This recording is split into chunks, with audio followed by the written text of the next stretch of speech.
मोर चाकरी हेबा परठू माँकर गोटे जिद कि मु बाहा हो जाए। बहुटीए घर को आसिले कुआडे से शांति रे निश्वास नेबे। मोर बयस हेनी, किछि दिन टिके चाकरी जीवन को उपभोग कर दियो। एपरी याडू सियाडू कही माँ को 2 वर्ष ए बाहाघर झंझटरू दूरेई रखिली। हेले माँ को छाड़िबा लोक। एथर मु छुट्टी रे घर को आसिबा दिनटू बहु देखी जीवार एक चार्ट मते धरई सारलेनी। बापा किछि न कहले मध्य माँ को इच्छा को स्वीकृति देई थांती। मोर भी जू न थाए मना करबाकू। आज ए झियो देखा पर्वर प्रथम पाहाच। आमे ठीक 4टा भितर पहुँची गलु तांको घर सामनारे। भव्य स्वागत और अभ्यर्थना परे किछि आलाप आलोचना। तले समस्ते जलखिया खाइबारे व्यस्त थिले। आम 2 अपरिचित को छात उपर को पठा जाइथिला निरोलारे परिचित हेबाकू। मु किंतु छात उपरू देखुथिली पाख घर छात को। सुंदर सुंदर फूल गछ और फूल भितरे लक्ष्मी प्रतिमा परी बहुटीए। मुंडरे ओढ़ना, पादरे अलता धारे। हेले मनटा तार सुना पंजुरी रे बंद परी मन हैला। छात उपरे थिबा सारी को खाइबाकू दौ दौ कौन सब कहूथाए। स्पष्ट न हेले भी शुभुथाए। मो कानरे बाजुथाए तार से केई पद कथा। एठी एमती तोते रहिबाकू हेबो सुना पंजुरी भितरे दूध भात खाई। आदरी नेबाकू हेबो सबुदिन ए बंदी जीवन को। डेणा झाड़ी उड़ीबाकू चाहिए पर कटा हेबो। उड़ीबार स्वप्न भी मरीजिब। तू केवल चाहिता नील आकाश को, भसा बादल को। मलय बहिले शीतेई जा। फूलर सुगंध तो देहरे बाजिले अनुभवी जा। तोते स्वप्न देखिबा मना। गुणु गुणु होई गीत गाइबा मना। कविता लेखिबा मना। गप बुणिबा मना। हेले आउ काई मन दुख जे? तू तो निजे बाछि नेइथिलु ए सुना पंजुरी। से दिन तो छकीरे जीवन तोते प्रश्न करुथिला। हाथ ठारी डाकुथिला से प्रकृतिर कोल, से पहाड़ी झरणा, से बगीचार फूल आ नील आकाश। किंतु तू तो पछघुंचा देइथिलु। अणसुना करिथिलु ए प्रीतिर डाककू। काले कंटा फुटी जीव बोली बाछि नेइथिलु ए सुनार पंजुरी। सरल बणी दूध भातकू। कंटा फुटी पाद रक्ताक्त हेबा भୟରେ प्रकृति को अणदेखा कलु।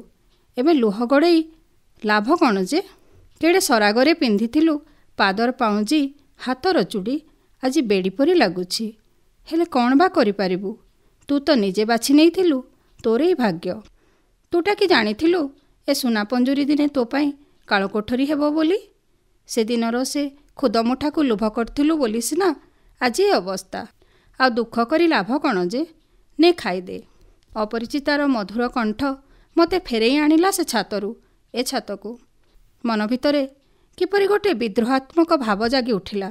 काहार अंतस्वर मते बाध्य करिथिला से चिरबंदनी सारीर दुख शुणिबाकू।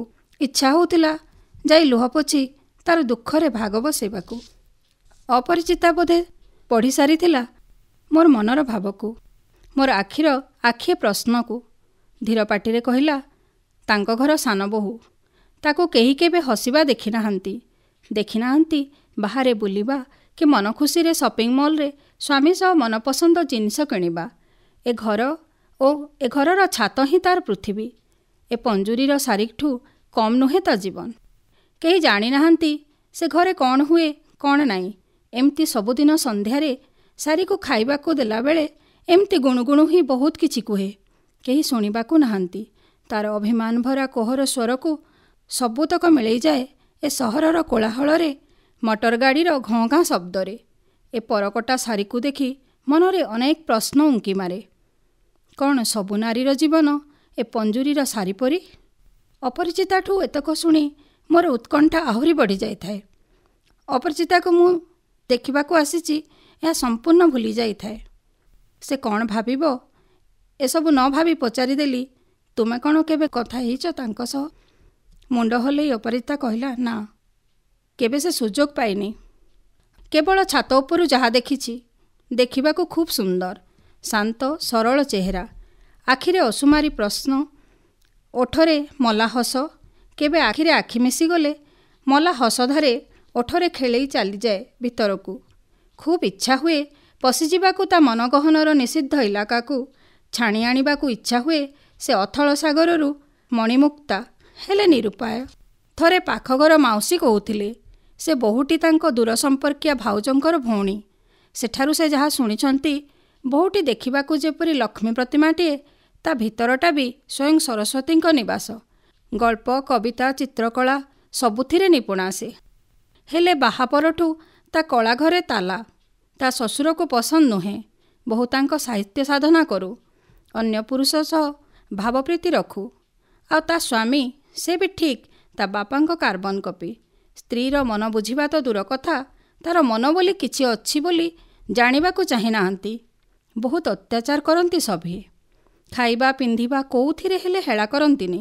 ମାତ୍ର ତା ମନ ବୁଝିବା ଲୋକ ସେ ଘରେ କେହି ନାହାନ୍ତି। ମୁଁ ଯାହା ଶୁଣିଛି, କେହି ଜଣେ ତାକୁ ଖୁବ୍ ଭଲ ପାଉଥିଲା। ପିଲାଟା ମଧ୍ୟବିତ୍ତ ଶ୍ରେଣୀର। ଉଚ୍ଚ ଆଶା ଓ ଆକାଂକ୍ଷା ଆଜି ତାକୁ ପଞ୍ଜୁରୀର ସାରି କରି ଦେଇଛି। ମୋ ପାଟିରୁ ଅଜ୍ଞତା ବାହାରିଗଲା, ତା ନାଁ ସାଗରିକା ନୁହେଁ ତ? କିଛି କ୍ଷଣ ପାଇଁ ସ୍ତବ୍ଧ ହୋଇଗଲା ଅପରାଜିତା। ଆପଣ ଜାଣିଛନ୍ତି କି ତାଙ୍କୁ? ମୁଁ ପ୍ରକୃତିସ୍ଥ ହେଲି। କହିଲି, ନା ନା, ମୋର ଜଣେ ସହପାଠିନୀ ଥିଲା। ତାର ବି ଏମିତି କିଛି କାହାଣୀ ଶୁଣିଥିଲି ତ। ତାପରେ ଅନିଚ୍ଛା ସତ୍ତ୍ୱେ ଅପରାଜିତା ସହ କିଛି ଆଳାପ ଆଲୋଚନା କରି ପରିଚୟ ପର୍ବ ଶେଷ କରି ଫେରିଆସିଲି। ଫେରିବା ବାଟରେ ସେଇ ଗୋଟିଏ କଥା ମୋତେ ବ୍ୟସ୍ତ କରୁଥାଏ, ଇଏ ସାଗରିକା ନୁହେଁ ତ? ସାଗରିକା, ସିଏ କେବେ ମୋର ସମସ୍ତ ସତ୍ତାକୁ ଆଚ୍ଛନ୍ନ କରି ରଖିଥିଲା। ତାର ପ୍ରତିଟି କବିତା, ପ୍ରତିଟି ଗପକୁ ମୁଁ ବାରମ୍ବାର ପଢ଼ୁଥିଲି। ସତରେ ଯେମିତି ବାଗ୍ଦବୀଟିଏ ଥିଲା ସେ। ଖୁବ୍ ଭଲ ପାଉଥିଲି। ତାକୁ କେବେ କହିବାର ସାହସ ନଥିଲା। କଲେଜ ବାହାରେ, କଲେଜ ଭିତରେ କେବଳ ତାରି ଚର୍ଚ୍ଚା। ସେତେବେଳେ ଅନେକ ମ୍ୟାଗାଜିନ୍ରେ ତାର କବିତା ଓ ଗପ ବାହାରୁଥାଏ। ମୋ ହାତ ଖର୍ଚ୍ଚରୁ ବଳେଇ ସବୁ ମ୍ୟାଗାଜିନ୍ କିଣି ପଢ଼େ। ସାଙ୍ଗମାନେ ମୋତେ ଖୁବ୍ ପରିହାସ କରନ୍ତି। ଇକୋନୋମିକ୍ ନ ରଖି ତୁ ଓଡ଼ିଆ ରଖିବା କଥା। ମୁଁ ମିଛଟାରେ ବିରକ୍ତ ହୁଏ।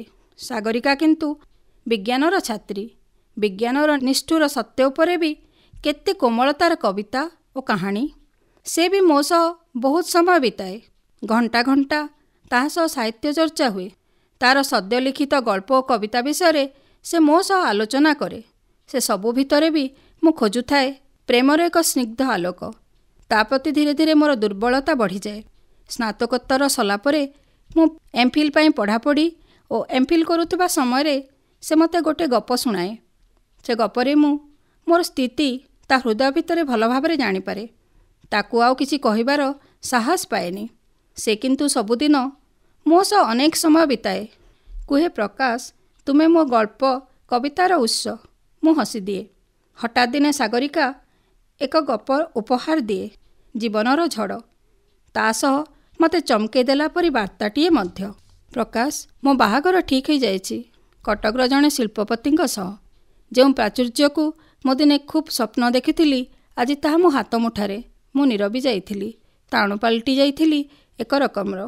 ମୋ ଅଜାଣତରେ 2 ଟୋପା ଲୁହ ଗଡ଼ି ପଡ଼ିଥିଲା ତା ଅଲକ୍ଷ୍ୟରେ। ସେ ପୁଣି କହିଲା, ମୋର ଆଗାମୀ ଉପନ୍ୟାସ ସୁନାପଞ୍ଜୁରୀରେ ସାରିର ଲୋକାର୍ପଣରେ ତୁମେ ନିଶ୍ଚୟ ଆସିବ। ସେଇଟା ମୋ ବାହାଘର ପରେ କଟକରେ ମୋ ସ୍ୱାମୀଙ୍କ ସହ। ତାପରେ ତା ସହ ମୋର ଭେଟ ହୋଇନି। ତା ବିଷୟରେ କିଛି ଖବର ରଖିନି। ତା ଉପନ୍ୟାସର ଉନ୍ମୋଚନ ହେଲା ନା ନାହିଁ ତା ବି ଜାଣିନି।